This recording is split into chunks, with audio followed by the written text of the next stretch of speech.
తన మాట వినకపోతే ట్రంప్ ఎంత కఠినంగా ఉంటాడో చెప్పడానికి ఇదొక పెద్ద ఉదాహరణ. రష్యా వద్ద ముడి చమురు కొనొద్దని చెప్పినా భారత్ వినలేదని కక్ష పెంచుకున్నాడు ట్రంప్. అమెరికా అధ్యక్షుడి హోదాలో ఉన్నాడేమో, అతడికి అడ్డు అదుపు లేకుండా పోయింది. ఇప్పటికే భారత్ నుండి అమెరికా దిగుమతి చేసుకునే వస్తువులపై మొదట 25%, ఆ తర్వాత 50%కి ట్యాక్సెస్ పెంచేశాడు. అయితే ట్రంప్ మెడిసిన్స్ జోలికి రాడులే అని అంతా అనుకున్నారు. కానీ అందరి అంచనాలను తలకిందులు చేసేశాడు. ఇండియా నుంచి అమెరికాకి దిగుమతి చేసుకునే మెడిసిన్స్ మీద 100% ట్యాక్సెస్ వేస్తున్నట్లు ప్రకటించాడు. ఇది ఒక రకంగా పిడుగులాంటి వార్త అని చెప్పాలి. అయితే ఈ పిడుగులాంటి వార్త ఎవరికి? అమెరికా ప్రజలకా, లేదంటే భారతీయ ఫార్మా కంపెనీలకా? అసలు ట్రంప్ తీసుకుంటున్నవి మంచి నిర్ణయాలా, మూర్ఖత్వపు నిర్ణయాలా? ట్రంప్ డెసిషన్స్ వల్ల అమెరికన్లకు లాభమా, నష్టమా? ఇలాంటి అనేక ప్రశ్నలు తలెత్తుతున్నాయి. కాబట్టి అసలు ట్రంప్ తీసుకుంటున్న నిర్ణయాల వల్ల ఫలితాలు ఎలా ఉండబోతున్నాయి అనేది ఒక్కసారి చూద్దాం. డొనాల్డ్ ట్రంప్ కొత్త ట్యాక్సెస్ను తెర మీదకి తెచ్చాడు. అమెరికా దిగుమతి చేసుకునే బ్రాండెడ్ మెడిసిన్స్ మీద 100% సుంకం, అలాగే భారీ ట్రక్కుల మీద 25% ట్యాక్సెస్, కిచెన్ క్యాబినెట్ల మీద 50% ట్యాక్సెస్ విధిస్తున్నట్లు శుక్రవారం వెల్లడించాడు. ఇక ఈ కొత్త ట్యాక్సెస్ అక్టోబర్ 1వ తేదీ నుంచి అమల్లోకి వస్తాయని వెల్లడించాడు. అయితే ఒక చిన్న మెలిక పెట్టాడు. అమెరికాలో ఫార్మాస్యూటికల్ మేకింగ్ ప్లాంట్ను నిర్మిస్తే ఈ ట్యాక్సెస్ నుంచి మినహాయింపు ఉంటుందని చెప్పాడు. స్థానిక తయారీదారులను ప్రోత్సహించడానికి ఈ నిర్ణయం తీసుకున్నట్టు చెప్పుకొచ్చాడు. అమెరికాలో తయారీ ప్లాంట్ నిర్మాణం ప్రారంభించని కంపెనీల నుంచి దిగుమతి చేసుకునే అన్ని బ్రాండెడ్, పేటెంట్ పొందిన ఫార్మాస్యూటికల్ ఉత్పత్తులపై 100% సుంకం వర్తిస్తుందన్నాడు. ఇక అమెరికాలో ఔషధాల ఉత్పత్తిని ప్రోత్సహించడానికి, స్థానిక కంపెనీలను కాపాడడానికి ఉద్దేశించిందని ట్రంప్ తెలిపాడు ఈ నిర్ణయం. అయితే ట్రంప్ ఈ నిర్ణయం తీసుకోవడానికి కారణం కూడా లేకపోలేదు. అమెరికా మందుల కోసం ఇతర దేశాల మీద ఆధారపడుతోంది. ముఖ్యంగా కరోనా సమయంలో టీకాల కోసం వారు భారత్ మీదే డిపెండ్ అయ్యారు.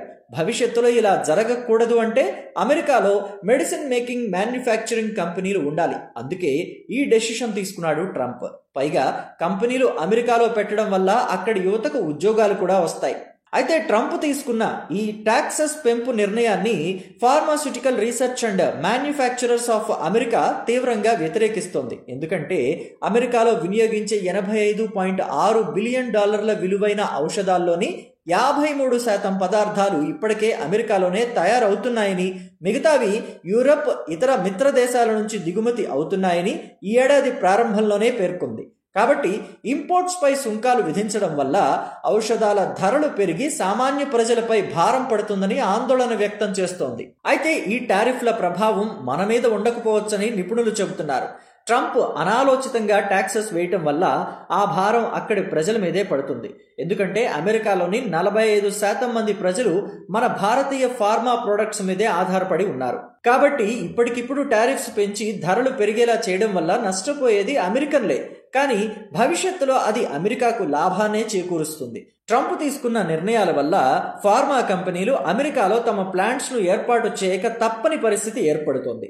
పైగా అక్కడ ఫార్మా ప్లాంట్స్ పెట్టేవారికి అమెరికా ప్రభుత్వం గొప్ప గొప్ప రాయితీలు ఇస్తామని కూడా ఊరిస్తోంది. అదే జరిగితే భవిష్యత్తులో భారత్కి నష్టమే.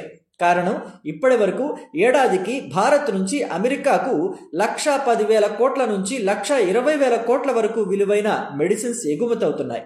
మరి ఈ ఫార్మా కంపెనీలు అమెరికాలోనే ప్లాంట్స్ పెట్టడం వల్ల అవన్నీ అక్కడే తయారవుతాయి. కాబట్టి మనకు డిమాండ్ తగ్గుతుంది.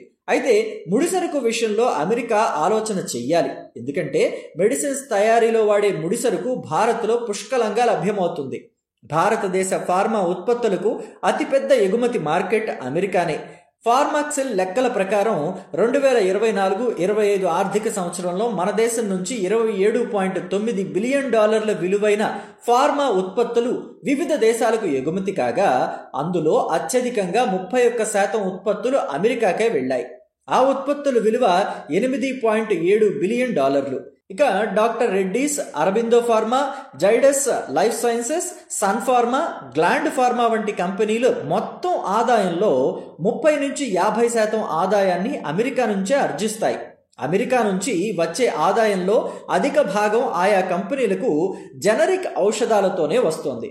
రాబోయే రోజుల్లో బల్క్ డ్రగ్స్, యాక్టివ్ ఫార్మా ఇంగ్రీడియంట్స్కు సంబంధించిన వ్యయాలను మరింతగా తగ్గించుకుంటే ఇతర సరఫరాదారుల కన్నా భారత్ వైపే అమెరికా మరింత మొగ్గు చూపే అవకాశం కూడా ఉంటుంది. పైగా మన కంపెనీల ఎగుమతుల్లో ఎక్కువ సాధారణ జనరిక్ ఔషధాలే కాబట్టి పెద్ద పెద్ద భారతీయ కంపెనీలన్నీ కూడా ఇప్పటికే అమెరికాలో కార్యకలాపాలను నిర్వహిస్తున్నాయి. అందుకే టారిఫ్ల ఎఫెక్ట్ అప్పుడే మన మీద అంతగా ఉండదని అంటున్నారు. భారత్ వీలైనంత త్వరగా అమెరికాతో, ఈయూతో వాణిజ్య ఒప్పందాలు కుదుర్చుకోవాలని కూడా నిపుణులు సూచిస్తున్నారు.